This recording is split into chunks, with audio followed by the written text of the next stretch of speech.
você que me acompanha aí por todo o Brasil estudando direito previdenciário. Vamos falar um pouquinho sobre a organização da Seguridade Social dentro da Previdência Social. Então, dentro dessa organização, nós temos conselhos, temos órgãos deliberativos. Então, nós temos o Conselho Nacional de Previdência Social, temos o Conselho de Previdência Social e temos o Conselho de Recursos da Previdência Social. Então, o Conselho de Recursos da Previdência Social, ele funciona mais ou menos como um tribunal, tá ok? Isso é, ele é o órgão de controle jurisdicional das decisões de processos administrativos dados lá pelos servidores INSS, em agências, por exemplo, na concessão de um benefício. A pessoa teve seu benefício, sua aposentadoria por tempo de contribuição negada, não se conforma, porque acredita que realmente ela demonstrou que ela exerceu atividade, por exemplo, rural por um tempo, depois ela contou as suas contribuições. Ok, ela não se conforma com a decisão ou ela acredita que ela está incapacitada e foi negado, ela poderá interpor um recurso. Este recurso irá primeiramente para a Junta de Recursos. Temos 29 juntas de recursos dentro dos estados da federação do nosso país, que tem 4 membros, isto é, 2 do governo e 2, um da empresa e um dos trabalhadores. Aqui nós não vamos ter os representantes dos aposentados e pensionistas, tá ok? E temos também as câmeras de julgamento. Opa, então todas as decisões da Junta de Recursos que forem contrárias à lei, normas, regulamento, poderá ser interposto recurso para as câmaras de julgamento. Em Brasília, possuímos 4 câmaras de julgamento que também possuem 4 membros, tá ok? Então, lá é uma segunda instância, tá ok? Então, primeiramente, nós tivemos uma decisão da agência que indeferiu um benefício. O segurado recorreu, vai para a junta. A junta deu uma decisão que infringiu, foi contrária ao que está determinado em lei, vai para a Câmara de Julgamento. E por fim, nós temos o Conselho Pleno. O Conselho Pleno, ele tem como o objetivo, a sua função, a uniformização da jurisprudência, tá? Administrativa. Isso é, está tendo conflito sobre um determinado caso, assim, ele vai uniformizar. Vai ser desta maneira, tá? Ele faz jurisprudência dentro aqui, tá ok? Determina como que vai ser aquela função, o que vai ser naquela situação, tá ok? Então aqui nós temos membros, principalmente representantes dos governos com notório conhecimento em direito previdenciário. Deve conhecer muito da matéria para ficar aqui dentro, tá ok? Vamos para frente então, falando rapidamente do Conselho de Previdência Social, lembrando a você que você não deve deixar também de dar uma lida, no texto de lei. Vamos falar sobre os convênios, acordos que o INSS faz com empresas, sindicatos e entidades de aposentados. Então, que visa, em principal, esses convênios, esses acordos que o INSS elabora. Ele se encarrega, essas empresas, sindicatos que acordam ali com o INSS, de processar requerimento de benefício, preparando e instruindo de maneira a ser despachado por servidor da Previdência. Sabe o que acontece aqui? Então, pensa na seguinte situação, um sindicato, dos trabalhadores, ele faz esse convênio, recebe todas as instruções e o que ele vai fazer? Vai evitar que aquele sindicalizado ou a empresa, tenha muitos empregados. Para quê? Falar para o cara, quando ele quer se aposentar, ele tem que ir lá no INSS, marcar, enfrentar fila. O INSS já está cheio também, evita-se. O que faz? Simplesmente ele vai já instruir, vai preparar para que o processo chegue às mãos do servidor do INSS pronto, para que possa simplesmente verificar toda a documentação e despachar com cedo ou não o benefício. Então, ele vai fazer todo este trabalho, tá? Vai olhar a documentação, vai juntar a documentação, vai instruir, vai deixar pronto para ser despachado, tá ok? Também poderá ser feito para submeter, um requerente, esteja requerendo benefício por incapacidade a exame médico. e o laudo ser encaminhado para a homologação por servidor do INSS para concessão de benefícios por incapacidade. Até isso pode ser feito? Com certeza, mediante esses acordos e convênios, tá ok? O convênio irá dispor como será feito reembolsos, de eventuais despesas que sejam feitas pelas empresas, por essas entidades, tá? Os convênios, credenciamentos e acordos, tá? Na linha do Seguro Social, por setores e acordos e convênio. Então, nós vamos ter setores dentro da Previdência Social para elaborar estes convênios, credenciamentos e acordos com empresas, sindicatos e entidades para realizar, boa parte desse serviço e agilizar toda a tramitação de processos, de concessão de benefícios. O pessoal que reside no exterior vai depender também de acordos, tá? Com Previdência, que eu faço até uma ressalva. Pode acontecer muitas vezes do trabalhador também estar lá laborando, por exemplo, no Japão e contribuir lá e depois voltar para o Brasil e querer sua aposentadoria aqui. Então, dependendo de acordos internacionais que o Brasil tenha com o Japão, poderá ser feita essa compensação, trazer todo o recolhimento de lá para cá, tá ok? E atenção, deixa-se bem claro nos dispositivos de lei que a realização desses serviços, em hipótese nenhuma, irá gerar vínculo do prestador de serviços com o INSS, perfeito? Outro acordo que poderá ser feito são com os órgãos administrativos, da administração pública, direta, autárquica ou fundacional dos estados, Distrito Federal e dos municípios para a expedição de certidão de tempo de contribuição para ver a compensação dos regimes, entre regime próprio de servidores e entre o regime geral. Então, poderá ser feito. Eles elaboram toda essa certidão nos termos, do INSS, para simplesmente depois fazer essa homologação e ter, então, compensadas essas contribuições, tá ok? Esse ponto, tá, de convênios, de credenciamentos, de acordo, também fica aí a dica para a leitura atenta aí dos artigos de lei, tá ok? A tendência é que apareçam questões bem copia e cola do texto de lei, tá ok? Vamos para frente então? Me acompanhe. Pode ocorrer situações em que os contribuintes, a empresa deixa de recolher a contribuição em tempo devido.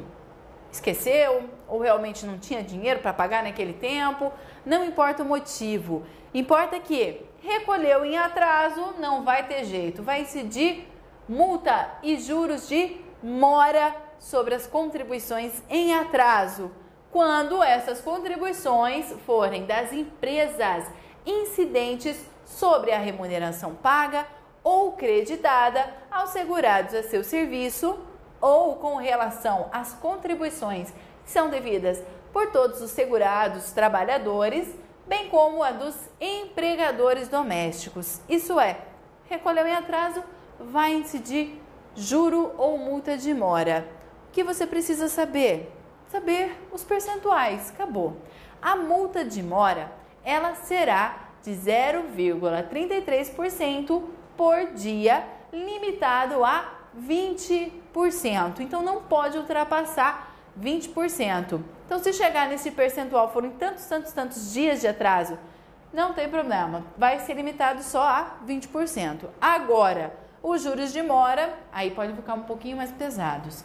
Será a taxa Selic contada a partir do primeiro dia do mês subsequente ao do vencimento.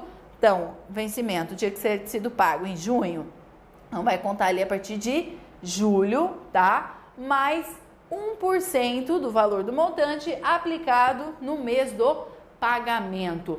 É isso que será a multa e os juros de mora quando ocorrer a contribuição em atraso.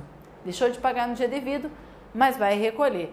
Tá ok? É isso que você precisa saber desses dois. Vamos falar de mais algumas disposições importantes sobre matéria previdenciária que estão previstas na lei? Um tema, que se fala recorrentemente é a questão da certidão por tempo de contribuição. Isso é, a contagem, a compensação recíproca entre regimes.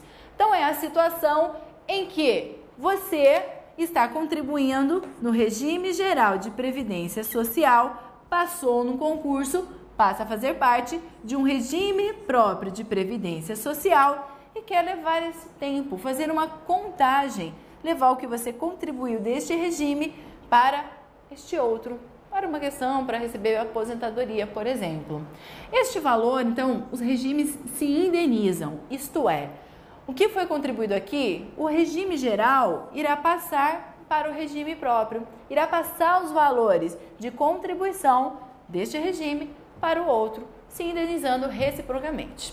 Tem algumas regras com relação à emissão dessa certidão.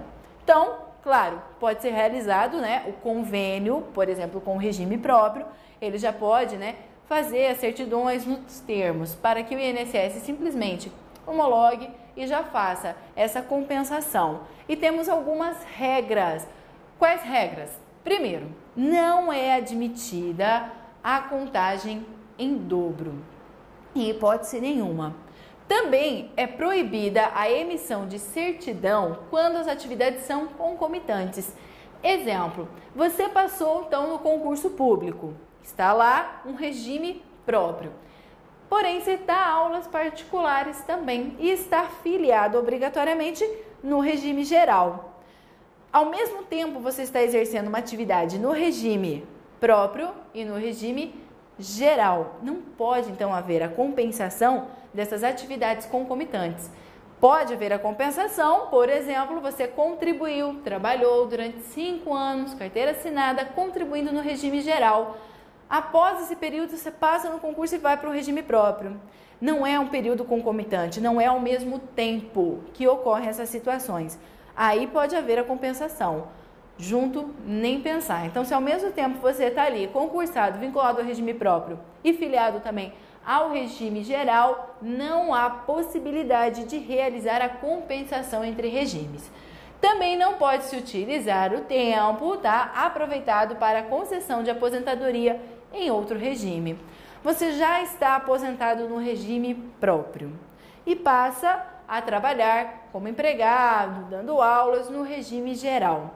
Você não pode utilizar o tempo que foi utilizado no próprio para pedir uma aposentadoria. Então, o tempo já utilizado não se utiliza, não se pode fazer essa contagem recíproca e indenizar. Perfeito? Uma questão que aparece muito, já foi diversas vezes questões de prova, é principalmente com relação ao rural.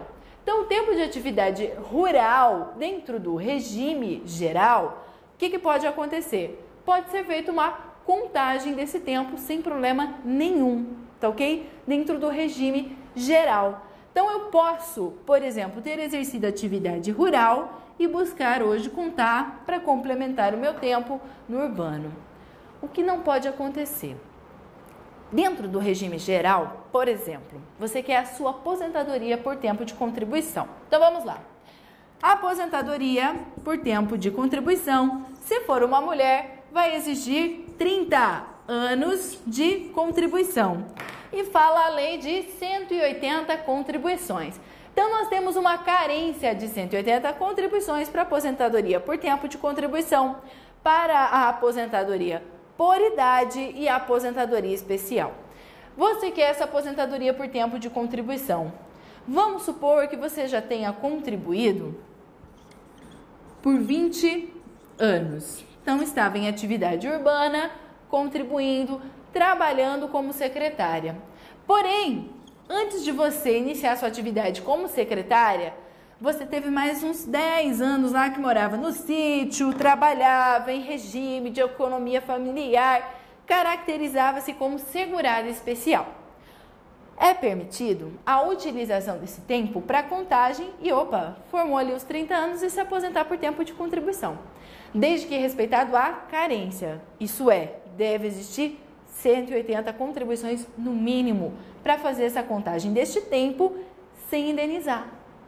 É considerado, através do decreto, este período, esses 10 anos, mesmo que não tenha havido a contribuição, foi antes da lei, foi muito tempo atrás, não teve este período de contribuição anterior, ele vai ser utilizado para contagem aqui no regime geral.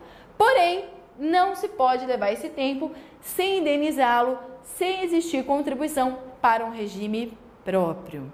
Então isso aparece muito, já apareceu em alguns concursos essa situação. Não posso levar então esse tempo de rural, esse tempo que eu não contribuí, que é considerado para o regime geral um tempo de serviço, vai entrar na contagem sem que eu precise indenizar esse tempo.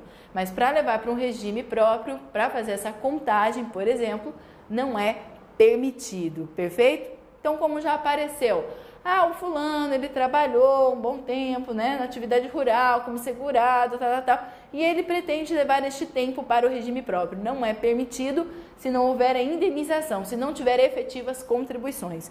Então, eu só posso fazer essa compensação, levar esse tempo de um regime para o outro, próprio para o geral, geral para o próprio, quando efetivamente existiu contribuição. Esse tempo foi feito as contribuições, tá ok?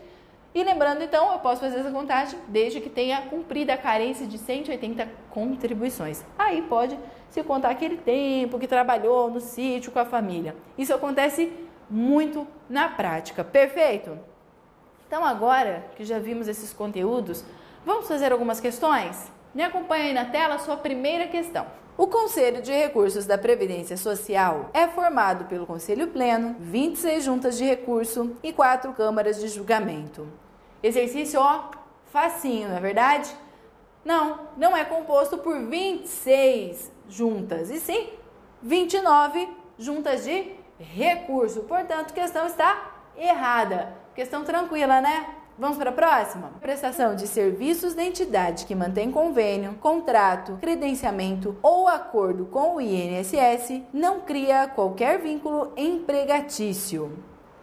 Questão correta. Isso é, qualquer prestação de serviço através desses acordos, convênios realizados, com o INSS não irá criar vínculo entre o INSS e os prestadores de serviços e, em hipótese nenhuma, cria vínculo empregatício. Tá lá, força de lei. Perfeito? Próxima questão. O Conselho de Recursos da Previdência Social é órgão colegiado, integrante da estrutura do Conselho Nacional de Previdência Social, responsável pelo julgamento dos recursos dos beneficiários da Previdência Social, composto por juntas e câmaras.